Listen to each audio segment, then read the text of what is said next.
Did you know na hindi mo kailangan ng visa papuntang Albania if Philippine passport holder ka ay meron kang residence permit from a Schengen country?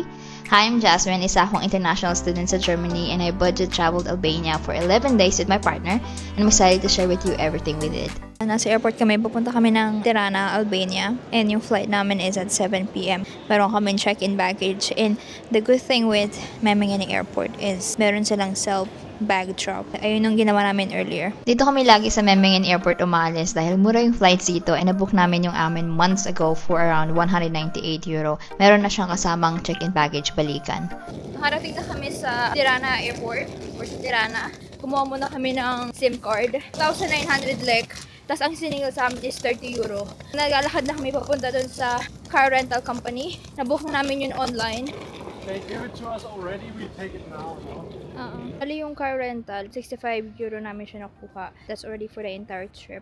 Mga 11 days kami dito. Nakuha namin siya medyo last minute na, mga 2 days before ng alis namin. May nakabook na talaga kami initially, 125 euro yon. Tapos nakita ko nga yung 65 euro. So, kinancel namin yung nauna. First time I think we have for 10 days, like, I survived in Rome and Medyo disappointed ako kasi parang walang screen kung saan pwede kang mag-connect ng phone and pwede mong gawing screen sa maps. Pumunta na kami sa accommodation namin dito sa Tirana. We'll be staying here for 2 nights. The first struggle sa pagdadrive is yung direction na dapat namin tatahakin. Sarado, pero hindi alam ni Google Maps.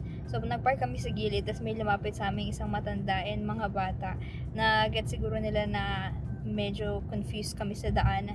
Tapos sabi, we can speak English, ganyan. Tapos tinuruan kami kung saan sa direction kami mag-drive ba. Pansin ko, walang ayos na sidewalk. Hindi naman to yung una naming experience sa ganito. Parang ganito rin sa ilang parts sa Catania or sa Sicily. 10 p.m. na kami nakarating sa accommodation namin sa Tirana. Ang pangalan ng accommodation is Angie's Shared Villa.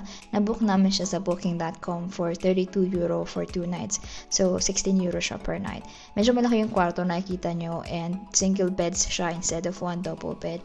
Medyo malayo ito sa city center, mga 20-minute walk, but nagrenta kami ng sasakyan, so it was not an issue for us. Shared bathroom to, walang kitchen, so hindi kami nakapagluto, and yung may-ari is actually really nice. Winelcome pa kami kahit 10 p.m. na kami nakarating. Ayaw namin gumastos sa pagbili ng pagkain sa labas o pag-takeout, kaya hinabot talaga namin yung closing na itong supermarket na malapit sa accommodation namin.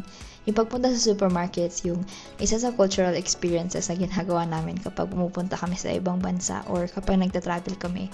Tinitingnan namin kung mas mura pa dito, kung ano yung meron sa supermarkets nila na wala sa supermarkets sa Germany and whatnot. And dito, bumili lang kami ng ilang snacks na pwede namin kainin tomorrow. Ang total namin ay 888 lek and I think that's around 9 euro. And ito yung napamili namin. Chips. Ang pakete na itong croissant na nito naman. And wafer. Itong peanut na sticks. Tapos 6 na pirasong tubig. Tapos ito nakasil itong green apple. And so far, ang mabait ng mga Albanian, yung nagbabantay dun sa grocery, siya pa yung nag-sorry sa amin dahil kailangan na raw nila magsara. Kasi obviously late kami, so magkasara na sila nung hindi pa kami tapos. Tapos yung may-ari din ng accommodation namin, ang mabait. Ang ganda ng experience namin with the people sa first day namin.